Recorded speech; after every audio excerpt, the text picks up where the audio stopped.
Hey you guys, today I'm going to show you how to make fluffy gluten-free buttermilk pancakes. These are not just any pancakes.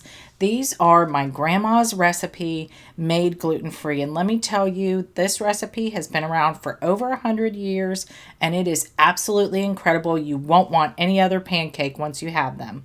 Okay, I'm doing this all in one bowl, and this is not the norm for this recipe.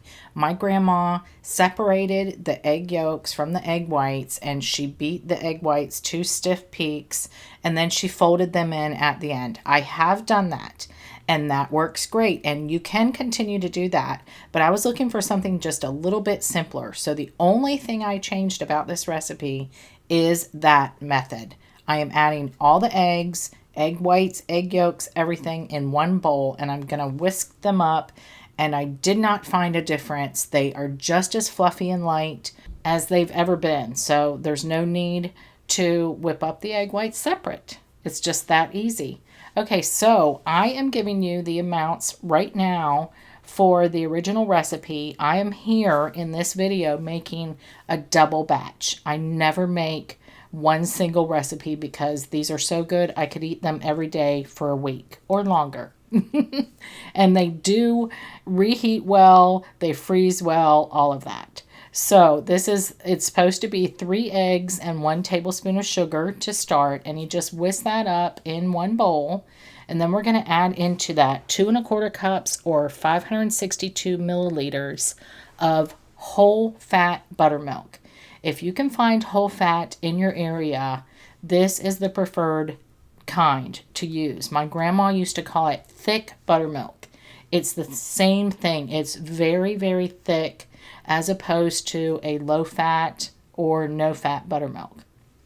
Now, I know some of you are from other countries and can't even find buttermilk of any kind in your area.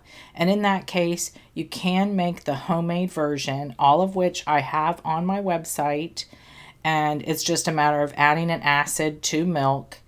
And you will probably get a little bit of a thinner pancake. They will still be absolutely delicious, but they will be thinner. Now, I also have on the recipe on my website amounts for altering if you are using a thinner liquid, such as a homemade buttermilk or a low-fat buttermilk.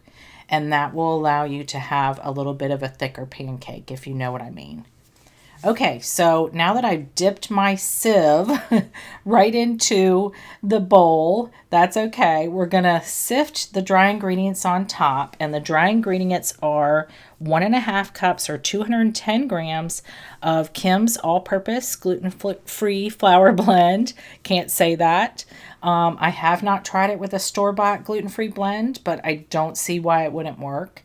And I'm also adding to that 1 teaspoon of baking powder and a 1/2 teaspoon of kosher salt. The kosher salt never wants to go through my fine mesh sieve, so I'm just dumping it in at the end.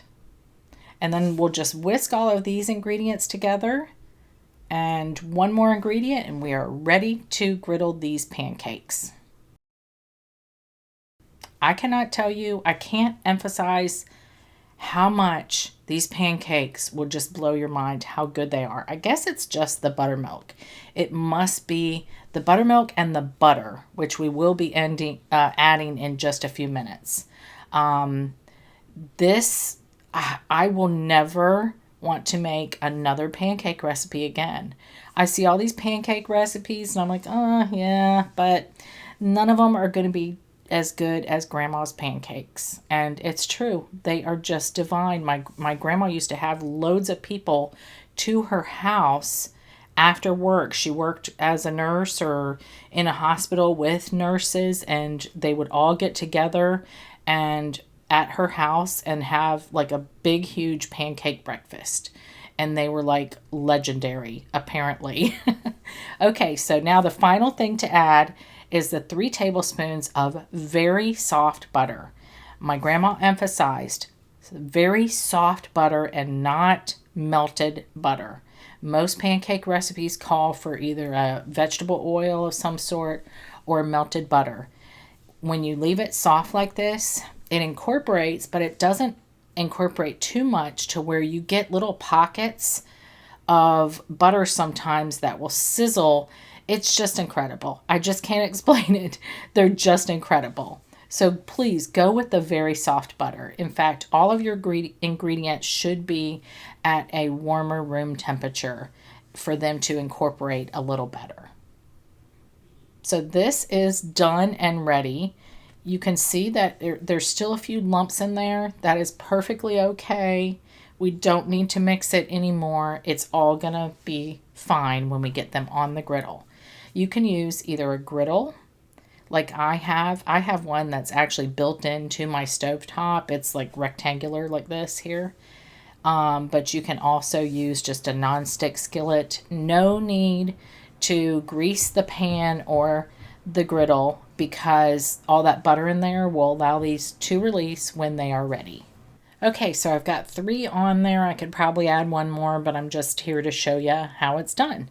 So I'm going to let these go. My heat is at a medium low because these end up being so thick that I prefer a lower temperature and a longer cooking time. But for the sake of this video, we're going to speed this up. This has been about 3 minutes now, and I'm seeing these bubbles. See the bubbles around the edges forming just like any other pancake recipe. And now we should be able to flip them. Sometimes your first pancake never comes out right, but this one looks absolutely beautiful. So let's flip them all over and wait another about 3 minutes at the medium-low temperature.